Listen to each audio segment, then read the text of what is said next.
Welcome to the Kids Eating Broccoli podcast, where we believe that raising healthy kids shouldn't be complicated.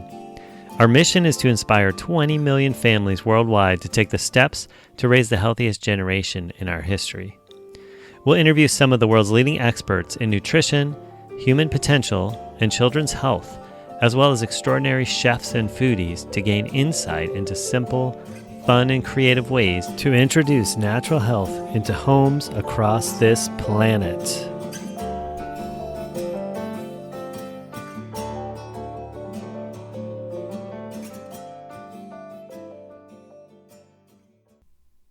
Hi everyone, welcome to the Kids Eating Broccoli podcast.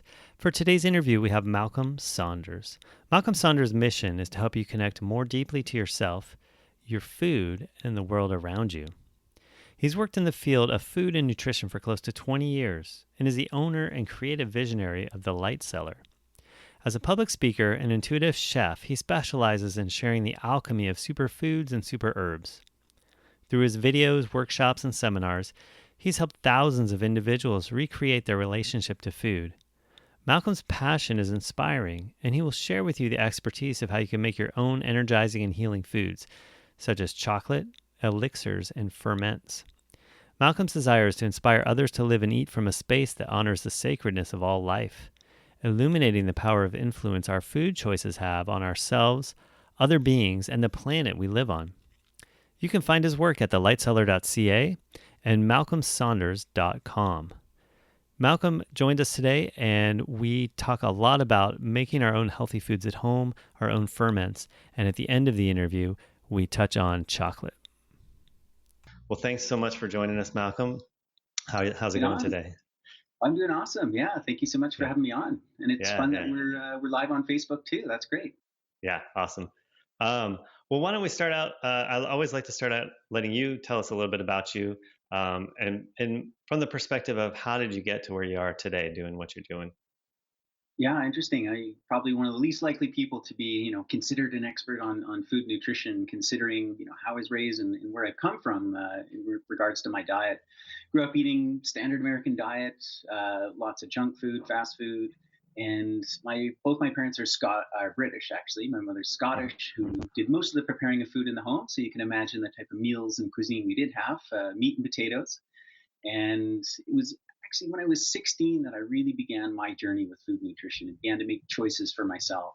And up until that time, I literally knew how to make Pop-Tarts, grilled cheese, and of course, my favorite meal of the day, which were breakfast cereals, which I would have happily: breakfast, lunch, dinner, snacks in between. I love things like Fruit Loops, Lucky Charms. I admit eventually I did get into the more healthier brown cereals like your Corn Bran and your Shreddies, but those were absolute staples in my world, in my reality. So there I was at 16, and I'd come home from school. It was a Tuesday afternoon, just like any other. And Mom was in the kitchen. She's preparing supper that evening. Some cookies were just out cooling on the counter. I say, Mom, I'm going to become a vegetarian. She just looks at me and she's like, you're still going to eat this supper, aren't you? I believe it was shepherd's pie, again, meat and potatoes that she was creating that night. And what had driven me to that decision had nothing actually to do with food nutrition at all.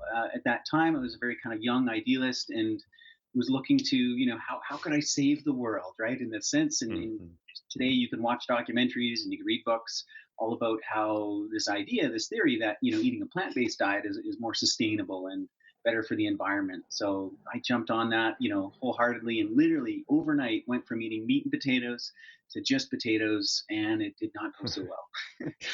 I had no awareness, other than was just completely just driven by what tasted good, and that was generally things that were sweet for me. But it was a big wake-up call, and that's what kick-started it off. I, had to figure out how to feed and nourish myself. And it took a number of years. Mom was supportive, but, couldn't really help. I mean, this was something unheard of in her world and reality. And like many of us, when we get into food and nutrition, one of the first places we hear about is this idea of whole foods, and this idea that if we prepare things ourselves, it's going to be healthier. We can not only, reduce the amount of ingredients that might be contained in our food, especially a lot of the preservatives, packaged foods, So I took this on with a real passion. And for a number of years, as I was trying to figure it out, I made everything I possibly could from scratch. You name it. I was trying to make bread. I was trying to make salad dressings. I was trying to make, everything myself, and learned a lot along the way. Had many, many failed experiments, and that's how I began, you know, delving into this world of food nutrition. The idea of, how do I feel well and nourish myself with these ideals? Lots of reading and lots of kind of mentorship and a little bit of formal study and some commercial experience over those years. But long story short, that journey of being a vegetarian and then a vegan, and I got into raw foods, lasted about 10, 12 years. And then I realized, actually, I'm not meant to be a vegetarian. and this idea of a plant-based diet is, although it's great and it's wonderful and it's kind of has some noble aspirations, I've really come to embrace a much broader perspective of foods. And as humans, I truly believe we are omnivores, and my choices now reflect still those same ideals, but it's not the black and white of plants versus animals. I really come to see that it's scale, right? And industrialization of our food system, kind of our modern food system that we have, is really where we went off track. And if we can come back to that small, that local, that organic, getting to know the farmer, going to the farmer's market, these kinds of things is where we find that real nutrition. Awesome. That's quite a windy journey. It's not too dissimilar to my own, though my parents did feed us a few vegetables, but I appreciate that in your bio, you talk about being an intuitive chef. I'm also a chef on the side. I had done it professionally for about almost a year, and I teach my kids a cooking class in their homeschool. But I always consider myself an intuitive chef too, not formally trained, right? But we all know that inside. So how'd you get from there? The exploration for your own health and your own eating to now teaching and sharing that with other people. Tell us about that. Yeah, for sure. I mean, just diving so deeply into it and beginning to explore. Naturally, one just wants to share, and Mm-hmm. I admit initially I was kind of one of those zealous like vegans that was, everyone should follow this way, Uh-huh. Uh-huh. and so I've always naturally wanted to share that, and yeah, we started, it has been a long and windy journey. So one of my experiences was living at a raw food retreat center down in Arizona. And Wow. I'm from Canada. And so after about a year and a half of that experience, we came back to Calgary, and we had set up a little kind of store in our basement where I would make chocolate, started to make some fermented foods. And my real big passion was teaching people how to create these kinds of things that I had learned about. Just my whole world had opened up, and I was beginning to see the benefits of doing such, and was teaching classes. Sometimes I'd have 4 or 5, 8 was a big number if I had that many people that would join me, and it was just fun. We would have like sauerkraut parties, right, where it was me and a few friends. We'd get together and we'd just make this big batch of sauerkraut. And those early days, it's just what has evolved. And you mentioned earlier, kind of in my introduction, that I own a little shop called the Light Cellar, and that over the last 10 years has really become a destination for people to find and learn how to craft their own food and medicine. So we provide a lot of really unique, high quality ingredients. I think one of the biggest problems in our food system today is kind of the narrowing, the reducing of diversity of foods, right? There's not a lot of options out there.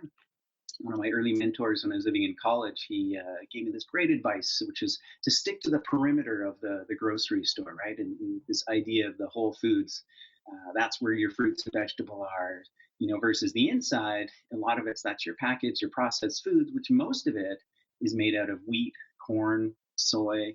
I believe, there's 4 or 5 foods that are most commonly consumed in the world today.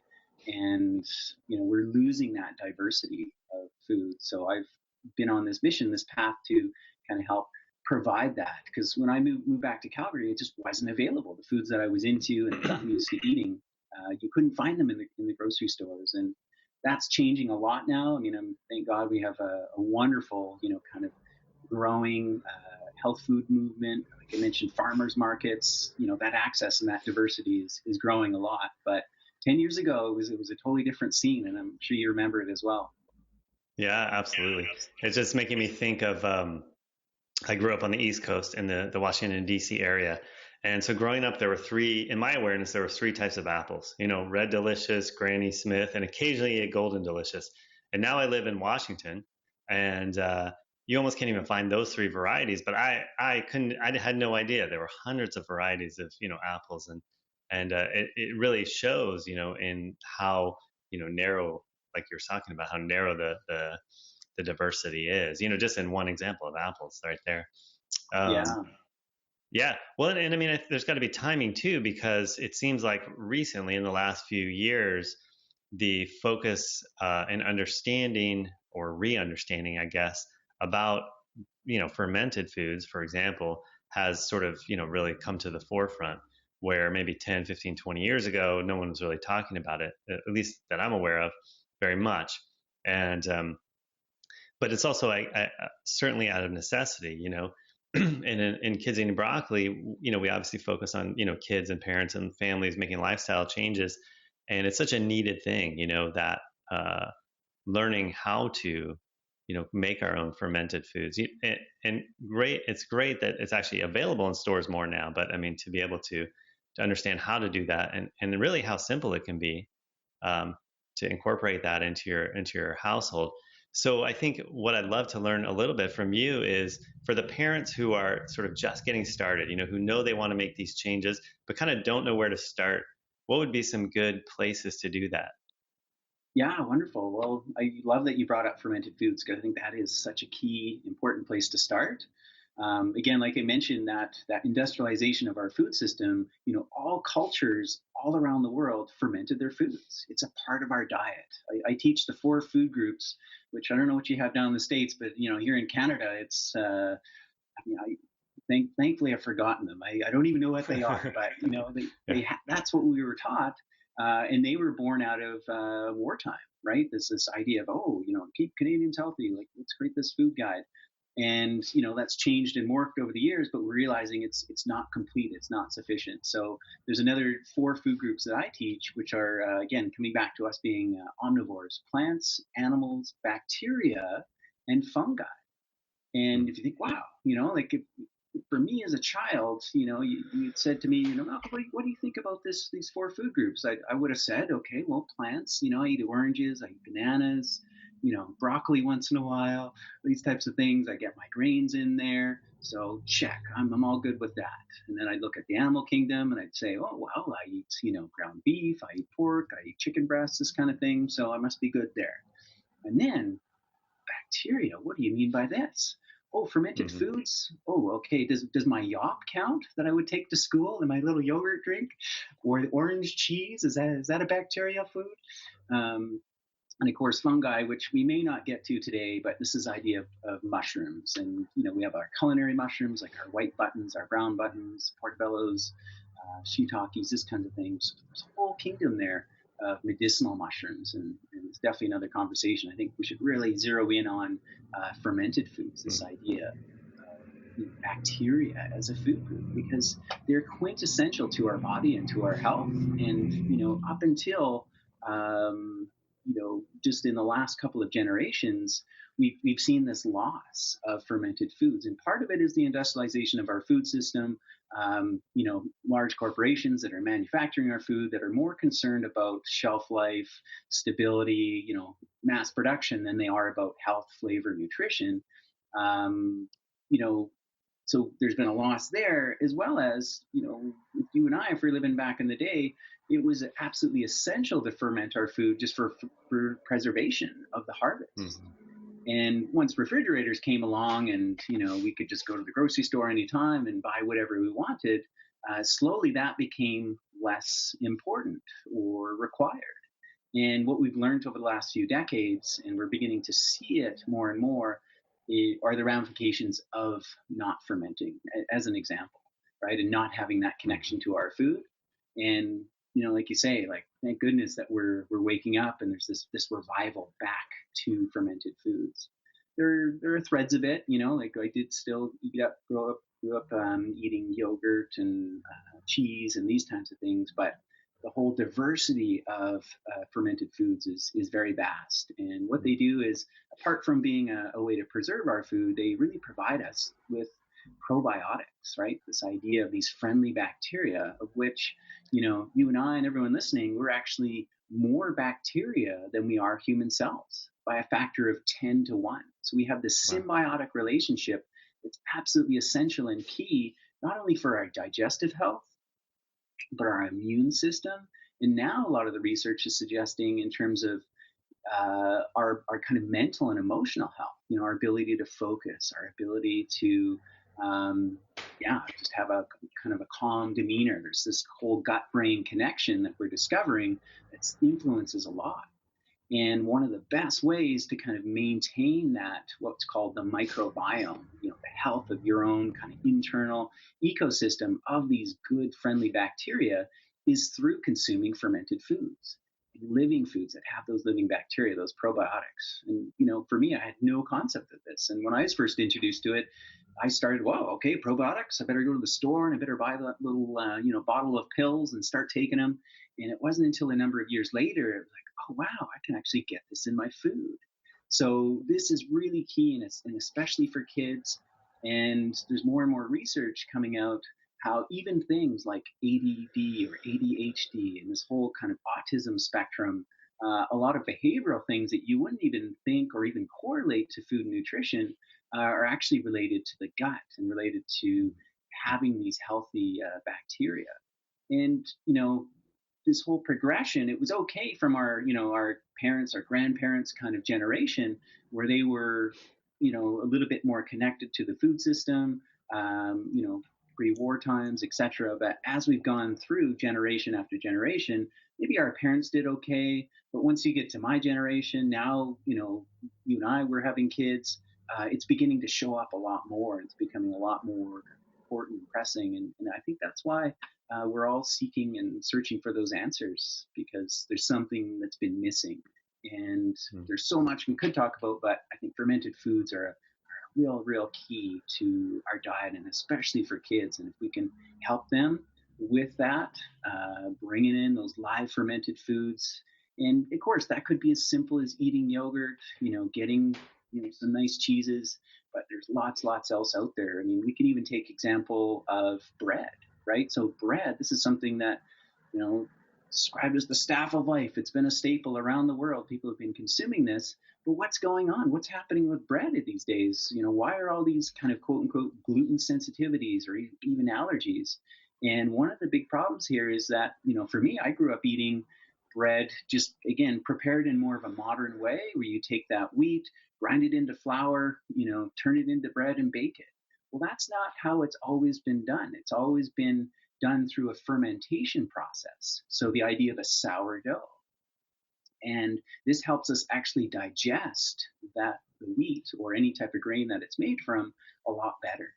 And so many people who might have, say, a sensitivity to wheat or gluten, in fact, if they try a sprouted or a fermented wheat bread, it might be okay for them.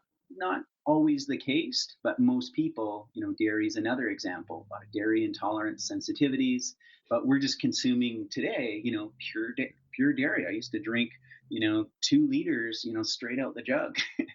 And back in the day, that had living bacteria in it that helped pre-digest the milk and help me digest the milk, versus, okay, now my body's got to deal with this, right? It's this symbiotic relationship of the bacteria that helps us digest and process these types of foods. So however, parents can get into fermentation, I highly suggest that. And we can talk about some of those opportunities that are available to everyone. Yeah, absolutely. I think that also what I notice, in with my own kids, is that, the fermented foods are sour. I mean, that's sort of like what happens as the bacteria food group, right, must be sour. And, and it's a flavor that isn't that common in the standard American diet, that sour flavor. We almost kind of avoid it in a lot of the standard American foods. And so there certainly has to be something to having your kids acclimate to that sour flavor that then um, I mean, it's an important thing to have that in our diets. And I'm sure that's evolutionarily as to make sure that we're getting, the fermented foods and the bacteria.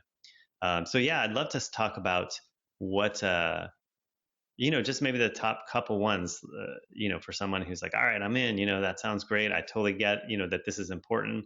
I don't want to take it out of a pill bottle. I'd love to just get it in my food. Uh, and I don't know where to start. So what would you suggest for that person? Yeah, absolutely. I would, almost like the gateway ferment, shall we call it?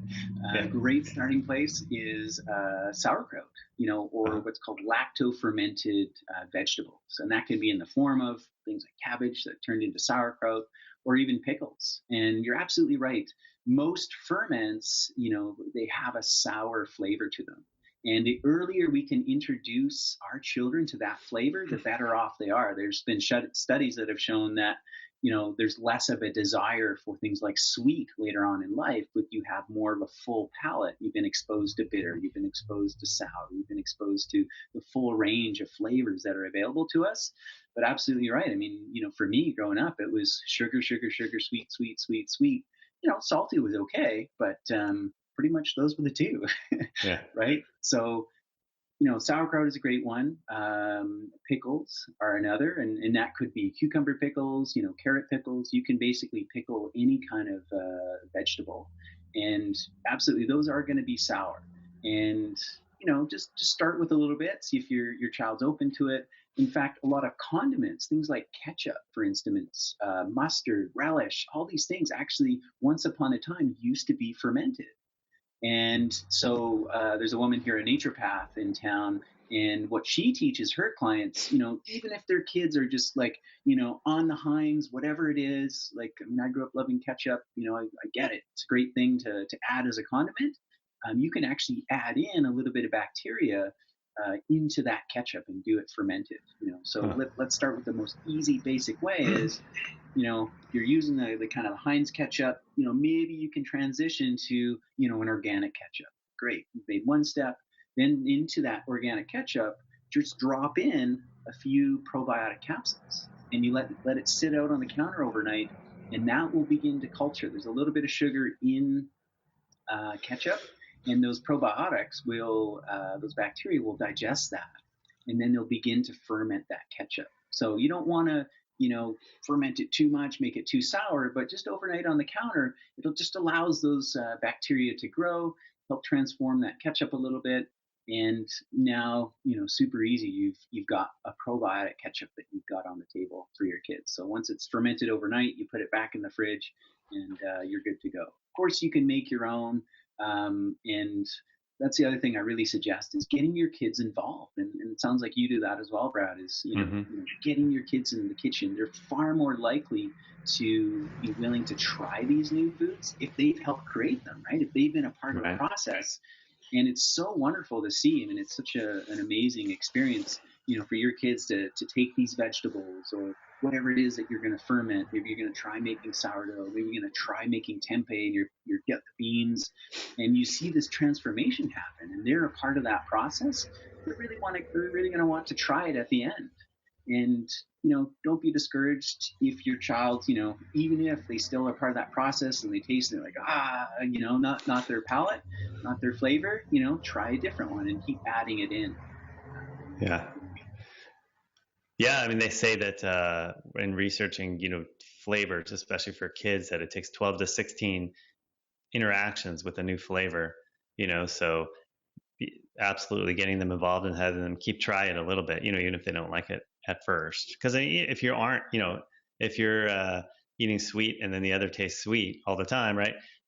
Sour is going to be quite a startling thing. But absolutely, getting the kids involved is such a huge part of compliance, if you want to call it that, right? Um, Yeah. so yeah, awesome. So yeah, I didn't know that about. I mean, that's a great starting point. I think just taking even the things you already have, like you mentioned, the ketchup, and putting the probiotics in there. I guess that makes total sense that would work. I just hadn't thought of that before. So that's Yeah. great. And then and so what are in terms of like if somebody's like got ready to take the next step and do sauerkraut or pickles or those type of things, is that something simple enough you could just tell us, or do you want to direct us to some resources for somebody, for a person out there who wants to learn the next step, like they have the cabbage in hand and they want to go for it. What's a good resource? Yeah, for sure. It's absolutely the simplest thing to make. And even before I share with the process, there's lots of resources out there. You can look up videos on YouTube. There's lots of books out there. One of kind of the pioneers is a man named Sandor Katz, and he wrote a book called Wild Fermentation, and then another one called The Art of Fermentation. Amazing amount of resources, and on my YouTube channel, I've got a number of different videos as well. So Sandor Katz, actually, he shares that there has never been, and this is the preface here, because you're thinking like, oh, bacteria, and what are the risks here? Or we're getting into fermenting stuff, working with bacteria. So he likes to share that there has never been a case of food poisoning from what we call lacto-fermented vegetables, right? So just the instructions they're going to give you, super simple, super safe, nothing to worry about. No one's ever been gotten ill or been poisoned by this, right? And again, people around the world in castles and in on dirt floors have been working with bacteria and fermenting their foods. It's just for us and kind of the society that we've been raised in, we've got a little bit of a bacteria phobia. So, if at first you're a little kind of like cautious or squeamish, have no fear, just dive in, and it's what I like to call the friendly ferments, right? We're working with these friendly bacteria, and we want to create the right conditions for them to grow, and you follow that, and you'll be all good. So something like sauerkraut, you just take cabbage and you chop it up. You want to chop it up nice and fine, and you put that into a bowl, and then you sprinkle it with salt. And this might be, let's say, a tablespoon per 3 to 5 pounds of cabbage. So I'll have my cabbage all chopped up in a bowl, and I'll just kind of lightly sprinkle the salt on top. Salt, as we know, has been traditionally used as a preservative throughout time. It helps actually keep any bad bacteria at bay. We've preserved all kinds of foods with salt. And we obviously want to use the right high quality kind of salt. So a natural whole salt, something that hasn't been refined, that could be a sea salt or a rock salt. You sprinkle that on, and then you begin to massage the cabbage. And as you're massaging it, you're beginning to break open those fibers along with the action of the salt that begins to pull out the water from the cabbage. And this will take a few minutes. Give your forearms a nice work as you're massaging that cabbage in. And again, this is where it's fun for kids. They can get their hands in there and begin to kind of massage the cabbage and leave salt in there. After a few minutes, you want to pick it up and squeeze it. And as you're squeezing it, if you notice lots of juice dripping down from that cabbage into the bowl, and there's lots of water that's beginning to form in the bowl, you're on the right track. And if not, just keep massaging, give it a few more minutes, and eventually you'll get there. So you pick it up, squeezing out that juice. You haven't added any water. It's all the juices that have been pulled out from the cabbage. Then you're ready to then pack it into a jar. So you want to pack that down, keep pressing it, and making sure you're getting rid of any air pockets as you're packing the cabbage in the jar. We want to create what's called an anaerobic environment. This is without oxygen. And it's an anaerobic environment that's favorable for the good bacteria. Those friendly probiotics, they're going to begin to grow and thrive without oxygen. Whereas the bad bacteria, they thrive in an environment with oxygen. So as long as you're packing it all in, you're pressing out any kind of air bubbles, anything, and all that juice is kind of rising to the top, and your cabbage is down, submerged under that water, basically that salt brine, the process of fermentation is going to begin. So you got it packed in. You just put a cover or a lid on it nice and loosely. If you want to get technical and fancy, you can get different types of fermentation systems that produce what's known as an airlock. So they help seal everything into the jar, but still let those gases out. So it creates that anaerobic environment. But like I say, it could just be a vessel that has like a cover or a cloth on top. And you're going to let that sit at room temperature for 2 to 3, maybe even 4 weeks. And you'll notice that it'll begin to change and transform. So just those natural bacteria that are on the cabbage, that maybe are on your hands, those begin to digest the sugars in the cabbage, and they begin to ferment it. They begin to acidify it. So this idea of lactobacillus acidophilus, right? It's the acid philos, which means acid loving, the acid loving bacteria. As those colonies begin to grow, they begin to drop the pH, and they create this right perfect environment that's favorable for the good bacteria, not the bad.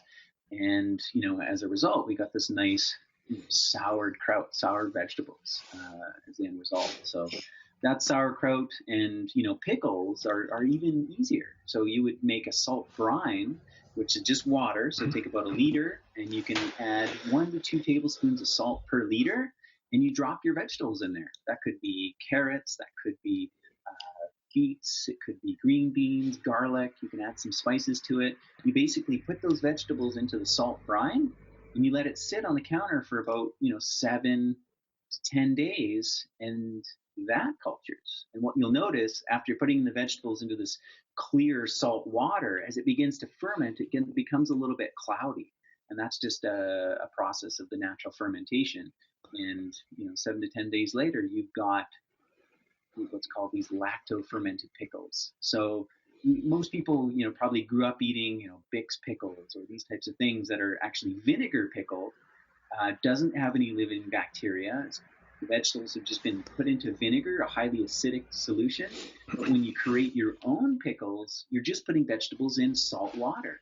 And it's the bacteria, as it ferments, begins to drop the pH and naturally acidifies the liquid that it's in. That pickles the vegetables. But now you've got all those living bacteria in there as well. That's cool. So you're telling us that what we've been used to, perhaps, buying at the grocery store with pickles or sauerkraut even, is not, that doesn't have the bacteria. So to really get the benefits, we have to make it at home. So, that's certainly good to know that there's not just a shortcut to buy it at the store, right? Well, you can. Today you can. So just make sure you look for what would be called, lacto-fermented or live culture.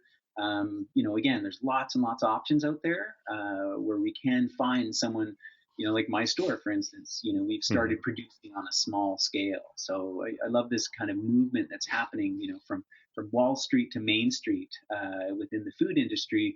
We're going back to that small local scale. So there's a lot of local producers that are creating these sauerkrauts and pickles in the old-fashioned way that still have the living bacteria. So that can be a great place to start too.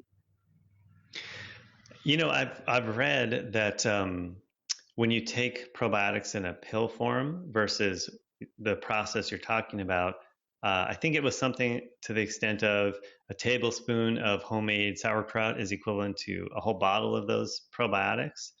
Have you heard that type of thing? I mean, so you're kind of throwing your money away. I mean, because it sounds like all you're saying, what you're saying is cabbage and salt is your expense for making sauerkraut, which is going to be, in this case, hundreds of times more beneficial than a whole bottle of probiotics, which I don't, 20, 30, $40, depending on what you're buying. That's profound. I mean, just the cost savings right there alone. Absolutely, for sure. And there's going to be so much more satisfaction too, like that you've made this, you've created this. And, why I like to joke that sauerkraut is kind of like the gateway ferment is, once you've had an experience of doing that and you're successful, then you're like, oh, well, what else could I ferment? I remember a friend of mine's dad came to a class, learned, he started with pickles and then it just took off, right? It's like you go to his house now and there's, jars everywhere all over his counter, and he just gotten into it. So it's a fun thing. It's empowering. It's more deeply connective. And I think it's one of the big things that we need today.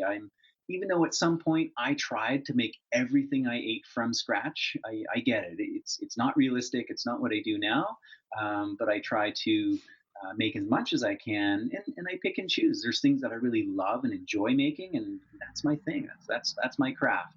And there's a lot that I buy, but I try and buy from other people like me, small businesses, people that have a passion and a craft for creating really good food. And yeah, I love supporting those individuals as well, and making my diet up from that type of food.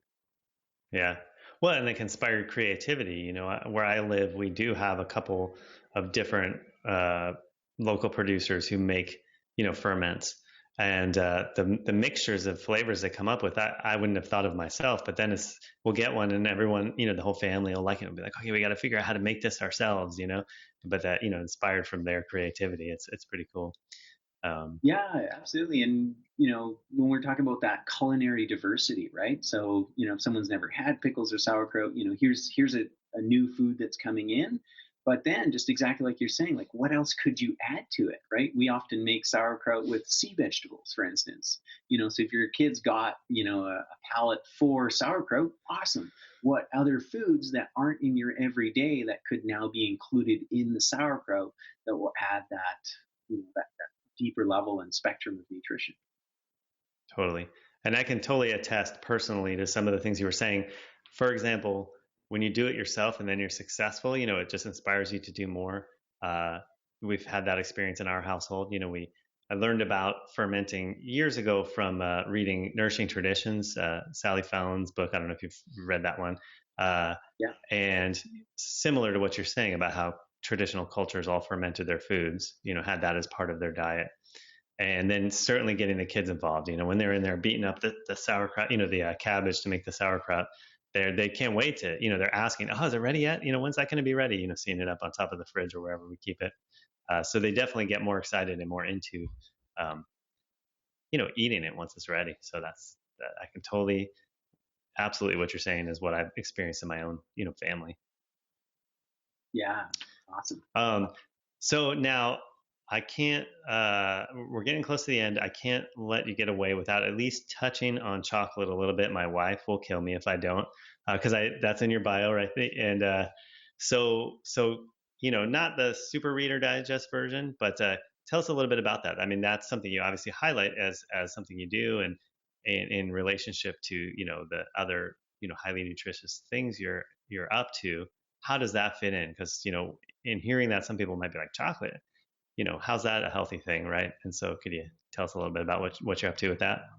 Yeah, for sure. Well, I think like most of us, it was love at first bite, right? I mean, ever since that first day of tasting chocolate, and I got an allowance, and my second home was down the street at the corner store, and I'd buy 5-cent candies and chocolate bars. As I grew older and I got into food and nutrition, and again, I went through this period of making everything from scratch. I wouldn't even eat out at restaurants. It had to be things that I'd made myself, except for one thing, and that was chocolate, because I had no idea, right? There's a saying about chocolate: it's the most widely consumed nut in the world that no one ever eats. Here I was, this extreme whole food fanatic, and yet I ate candy bars, and I had no idea. I'd never even questioned, what was the source of these candy bars? Can I make that myself? So there's been such a huge disconnect. So you have that on one hand, then on the other hand, you have, science comes out more and more all the time about the health benefits of chocolate. You've probably all heard, a dark piece of chocolate a day helps, live a longer life, improves memory, cardiovascular benefits, so on and so forth. We keep coming out with more and more about that. So the question now is, all those health benefits of chocolate, is that in the cacao bean or is it in the Hershey's bar? Obviously pretty, it's in the cacao bean. So my goal in my journey, and what I like to share with people, is how can we get as close to the cacao bean as possible and have a chocolate experience that has all those great, wonderful health benefits. So you can quite easily and wonderfully become your own chocolate maker. You can buy the raw materials, ingredients to make your own chocolate. And when you do that, you get to choose how dark it is. You get to choose what type of sweetener you put in. So for years, I mean, I was like, oh, I don't eat white sugar. I don't eat white flour. Yet I was eating candy bars because I didn't know any different. So, praise the day that I discovered I could create myself. It's like, all right, I'm going to sweeten it with honey. I'm going to sweeten it with maple syrup. I got to choose what type of sweetener I put in and then how much. So I was creating wonderful chocolate, but it doesn't end there. When you create your own chocolate, exactly like we were talking about the sauerkraut, is you get to choose what you put in there. And it turns out chocolate is the greatest delivery system for superfoods, herbs, anything you're into, you can actually add it into the chocolate. So that's a lot of fun. So I'm a big advocate of being your own chocolate maker, making superfood chocolate. It's fun, it's delicious, And again, it kind of like the sauerkraut. It's this kind of gateway food that gets you in the kitchen, gets you inspired. You can have a lot of fun with your kids, and you're just making good, healthy stuff. Wow, that's a great thing to touch on because so much of the stigma out there with healthy food a lot of times that stops people from making changes is it's all tastes bad and I'm not going to like it and but to think of like chocolate that flips it on its head really to think of that chocolate can be a healthy food and a superfood and a gateway to all of those other healthy things and superfoods. I mean, that can be profound for some people, but certainly chocolate lovers out there are happy to hear all the research that you mentioned that's coming out, that's for sure. And Yeah. so is So, it a but difficult process to make it yourself from scratch, or is it pretty simple? oh my gosh, it is so simple. Yeah. You basically, every single chocolate bar is made up of three ingredients as the base, right? So you have the way that I do it is I take cacao powder or what's called cacao paste, which is basically the paste is just the beans that have been ground up. So imagine, the cacao bean, what's chocolate's made from it, it looks like an almond, right? It's about the same shape and size. And that gets then turned into a paste. Or if we took almonds, we grind it up, we get almond butter. With cacao, you grind it up and you get what's called cacao paste or mass or liquor. Solids is another term for it, but I call it cacao paste. You mix that with a little bit of cacao butter, which is the oil or the fat from the cacao bean, which essentially, in its purity is just like white chocolate. So you have something really dark, you have something really light, and you put that together in a combination that suits you, right? If you're up for that really kind of dark, like 80% chocolate experience, you're going to only add just a little bit of that cacao butter to kind of lighten it. And then you add in your sweetener. So there's your three ingredients. You mix that together in the right proportions, the right sweetness, the right darkness, and it's all done just in a bowl with hot water, like a double boiler. And so get that, and then you can add in from to that base any other kind of foods or flavors that you desire. Sounds simple. That's Oh great. yeah, Yeah. Yeah. Well, we'll definitely be trying that in my house, I'm sure, right away. Um, well, cool. So I appreciate so much what you shared with us today. And I know at the beginning I mentioned two different websites. Why don't you tell us, for anybody who's interested in learning more about you, um, first and foremost, and anybody who, in addition or separately, I guess, who wants to learn about kind of the things we've talked about and how to get in touch with you, how to find out what you're up to, that type of thing. okay, right on. Yeah. So I mean, anyone on if you're on, especially if you're on this on Facebook, you can find me. Have the name the Malcolmist, and you can find me there, or Malcolm Saunders, as well as malcolmsaunders.com. And probably the one of the better resources for some of the information and some how-to videos is through my company, the Light Cellar. That's ThelightCellar. We have a free video e-course called "Get to Know Your Superfoods." And why I'm so passionate about superfoods is, they're nutrient-dense foods that represent that diversity of foods from all around the world, from different cultures that have been revered throughout time, have a real potency that are easy to add in. And chocolate is just one example, right? So what are superfoods? What are the different ones, their benefits or properties, and most importantly, how can you begin to adding those in? So we have a free video e-course people can check out, as well as lots of videos on YouTube through the Light Cellar. Great.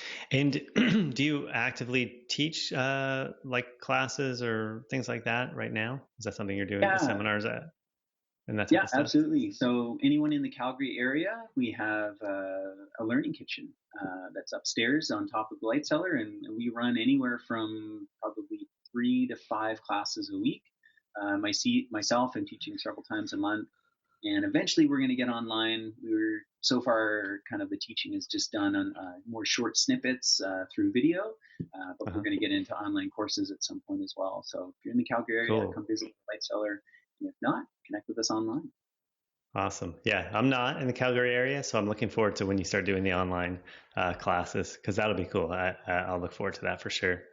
Nice. Well, thanks so much for being with us today. I appreciate so much. I was mentioning to Malcolm beforehand that the reason I reached out to him, one of the reasons was, I had heard him well, it's talked in first person. I'd heard you on a different interview talking about, the relationship we have with food and how that's such a core fundamental principle rather than so much, eat this thing, don't eat that thing. And it sounds like I now learning more about you, I can understand from your journey how you got there, being very, militant at one point, everybody has to eat this and not eat this, to really, deepening your own relationship.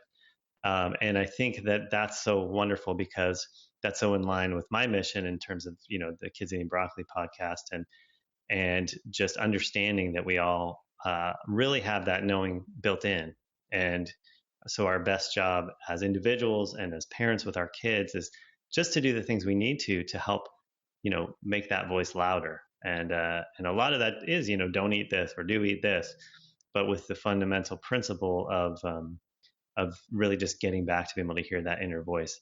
And so I love connecting with people who share that vision and who really have that same understanding.